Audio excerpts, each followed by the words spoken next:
Chance's Folly by Zilmark Golg.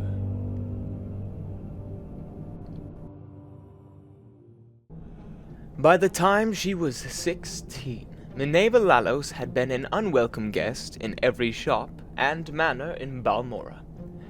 Sometimes she would take everything of value within, and other times it was enough to experience the pure pleasure of finding a way past the locks and traps.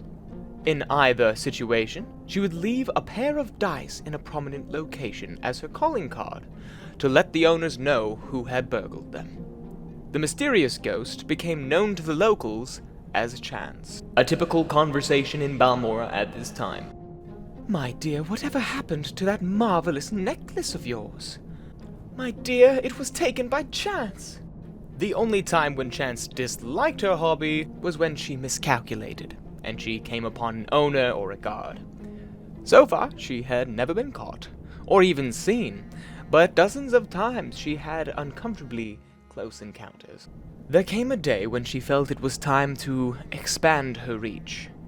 She considered going to Vivek or Nisus, but one night at the 8 Plates she heard a tale of the Heron ancestral tomb. An ancient tomb filled with traps and possessing hundreds of years of the Heron family treasures.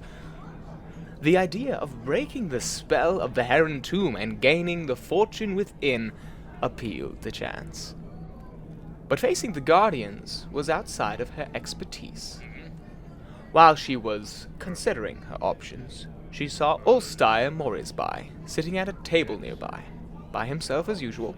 He was a huge brute of a Breton, who had a reputation as a gentle eccentric. A great warrior who had gone mad and paid more attention to the voices in his head than to the world around him. If she must have a partner in this enterprise, Chance decided this man would be perfect. He would not demand or understand the concept of getting an equal share of the booty. If worse came to worse, he would not be missed if the inhabitants of the Heron tomb were too much for him, or if Chance found his company tiresome and elected to leave him behind. "Ulsteir, I don't think we've ever met, but my name is Minerva," she said, approaching the table. "I'm fancying a trip to the Heron ancestral tomb. If you think you could handle the monsters, I could take care of unlocking the doors and popping traps. What do you think?" The Breton took a moment to reply, as if considering the counsel of the voices in his head. Finally, he nodded his head in the affirmative, mumbling, Yes. Proper rock, hot steel, chitin. All's beyond doors. 53. 2 months and back." "Splendid," said Chance, not the least bit put off by his rambling. "We'll leave early tomorrow." When Chance met Ulsteir the next morning, he was wearing chitin armor and had armed himself with an unusual blade that glowed faintly of an enchantment. As they began their trek, she tried to engage him in conversation, but his responses were so nonsensical that she quickly abandoned the attempts. A sudden rainstorm swelled over the plain, dousing them. But as she was wearing no armor, and Ulsteir was wearing slick chitin, their progress was not impeded. Into the dark recesses of the Heron tomb they delved. Her instincts had been correct. They made very good partners. She recognized the ancient snap-wire traps, deadfalls, and brittlebacks before they were triggered, and cracked all manners of lock. Simple tumbler, combination, twisted hasp, double catch, varieties from the antiquity with no modern names. Rusted heaps that would have been dangerous to open, even if one possessed the actual key. Ulsteir, for his part, slew scores of bizarre fiends, the likes of which Chance, a city girl, had never seen before. His enchanted blade's spell of fire was particularly effective against the Frost Atronox. He even saved her when she lost her footing and nearly plummeted into a shadowy crack in the floor. "Not hurt thyself," he said, his face showing genuine concern. "There are walls beyond doors, and 53, drain ring, 2 months and back, proper rock. Come, Mother Chance."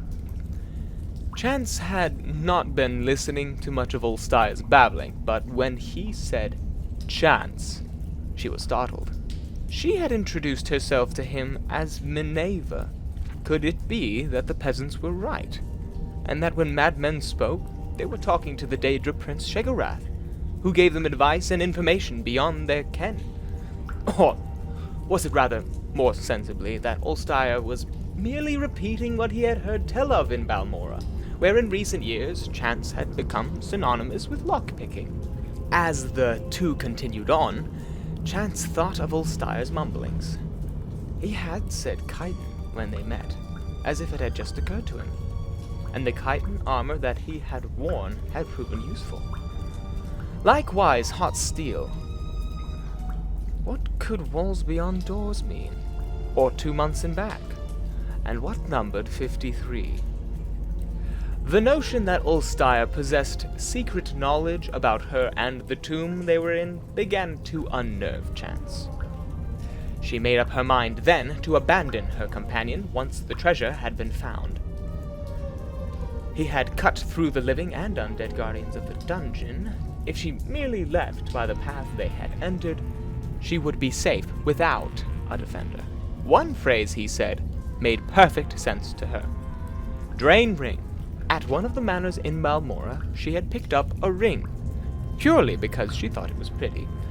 It was not until later that she discovered that it could be used to sap other people's vitality. Could Ulstire be aware of this? Would he be taken by surprise if she used it on him? She formulated her plan on how best to desert the Breton as they continued down the hall. Abruptly, the passage ended with a large metal door secured by a golden lock. Using her pick, Chance snapped away at the 2 tumblers and bolts and swung the door open. The treasure of the Heron tomb was within. Chance quietly slipped her glove off her hand, exposing the ring as she stepped into the room. As she turned, the door closed between her and the Breton. On her side, it did not resemble a door anymore, but a wall. Walls beyond doors. For many days, Chance screamed and screamed as she tried to find a way out of the room. For some days after that, she listened dully to the laughter of Sheogorath within her own head. 2 months later, when Ulstire returned, she was dead. He used a rock to prop open the door and removed the gold.